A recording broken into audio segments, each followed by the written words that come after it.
Warning: the following context may include scary sequences of light horror and many thrills.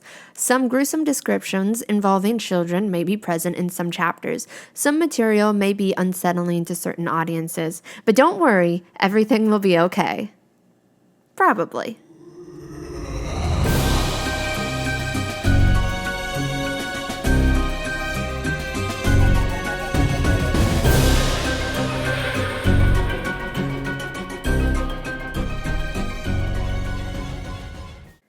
Chapter 23. A Rich Man's Flaw.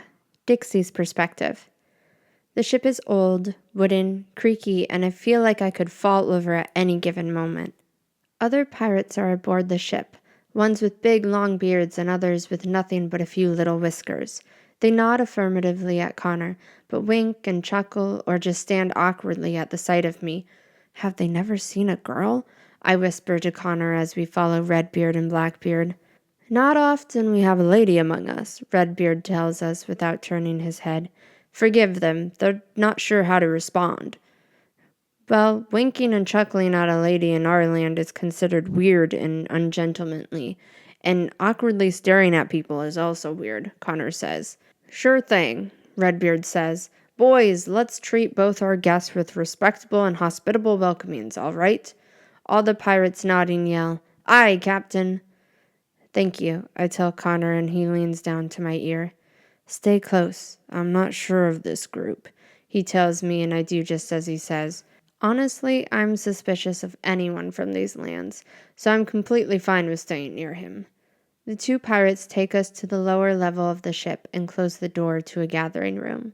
The ship sways back and forth as I cling to any unmoving object that I can. Currently, it's a pole near the door frame. Gather round, Blackbeard tells us. There's a table and a couple of chairs and one bench in the middle of the room with an old couch-looking thing to the side near the window. There once was an old pirate, the most sought-after pirate of all the land. They called him Blue since he has the brightest, piercing blue eyes that one could ever gaze upon, Redbeard begins telling us. But he fell victim to an incredibly ferocious beast, the siren, Blackbeard adds. Is that who you just killed? I ask them. No, Blackbeard says, waving a hand. That's a siren. This was the siren. The whole land knew her, and knew to stay away from the she-devil, Redbeard tells us. She was trouble from the first day she was born. So, I scratch my head, wondering where they are going with all of this. What happened? The two sit down at the table and light a couple extra candles. As fate would have it, he ended up becoming just like a slave to her. He could not resist her songs just as so many before him, Blackbeard explains.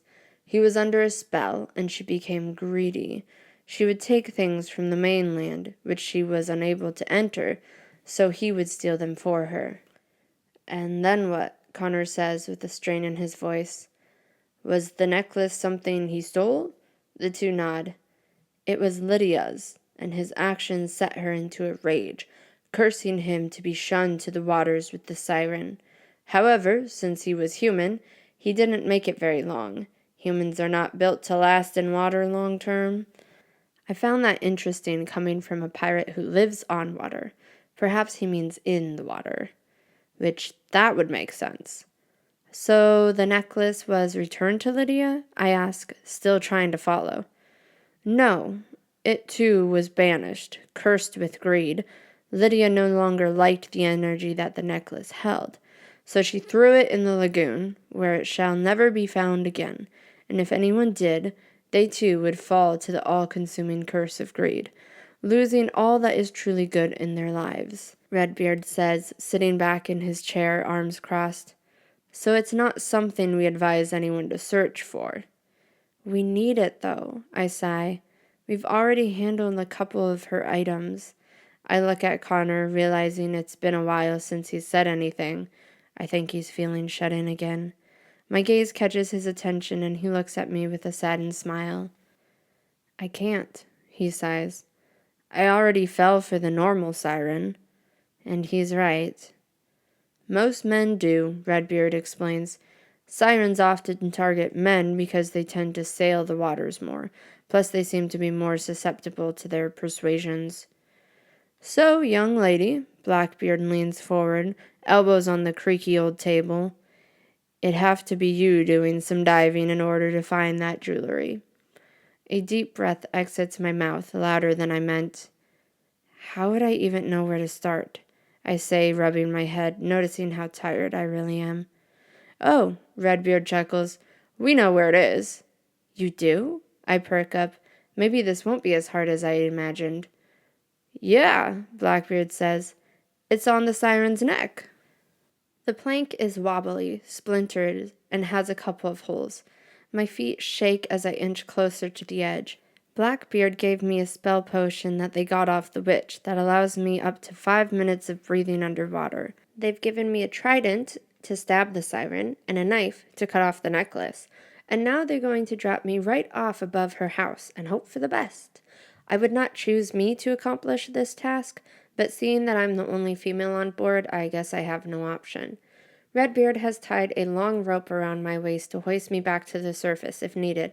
I open the potion and say a little prayer. Turning around one last time before jumping to my probable death, I look at Connor. He stands, nothing but worry painted on his face. I give him a thumbs up and he returns the gesture. Swallowing the disgusting tasting potion, I count to 3 and jump. The water is dark. Only the light of the moon peers through the ripples in the current. Fish and other creatures swim away as I swim downward. There are 2 large stones tilted against one another. This is what Blackbeard said her house would look like. Hovering just a few yards above, I call out to see if she's home. Hello? It's odd how different sound travels through water. Without a moment for me to react, the slithering creature dives out of her house and grabs me. I'm held tightly in the grip of her claws. Her yellow eyes linger on mine. She seems taken aback by me. A woman, her smooth yet hissy voice says in disbelief. Yes, I say, trying not to make my noticing of the necklace too obvious. How peculiar, she says, releasing me from her grasp. Beginning to circle me, she looks me up and down. What's this for? She says, pointing at the trident. This, I say, and take a stab at her. The trident cuts through her skin, and blue blood leaks into the water. She lets out a cry and grabs the trident, yanking it from my hands. That was a mistake, little girl, she tells me, though her voice gives away how damaging her injuries are. Attempting to avoid her swings at me, I reach out for the necklace, cutting the chain in half. Reaching out to catch it before it sinks to the bottom, I feel a sharp stab in my left leg. A cry escapes my mouth and I see red. I am able to grab the necklace, and so I yank on the rope 3 times. The siren holds her arm back, preparing to stab me again. Lifting my good leg, I kick her in the face, but she is able to slash my leg yet again. My body twists and curls as the pain digs even deeper, traveling up my whole leg.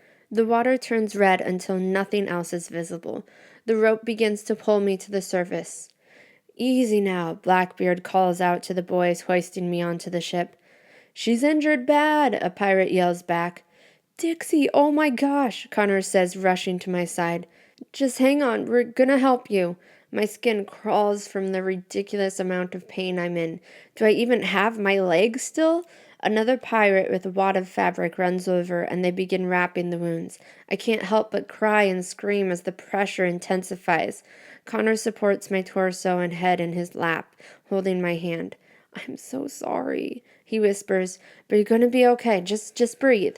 With a shaky hand, I lift the necklace and give it to him. Oh my gosh, you've still got it? He says, surprised and relieved. Do I still have my leg? I ask him, and he laughs slightly. Yes, Dixie, you still have your leg. Chapter 24. The Dead Town. Connor's Perspective. Tune in tomorrow.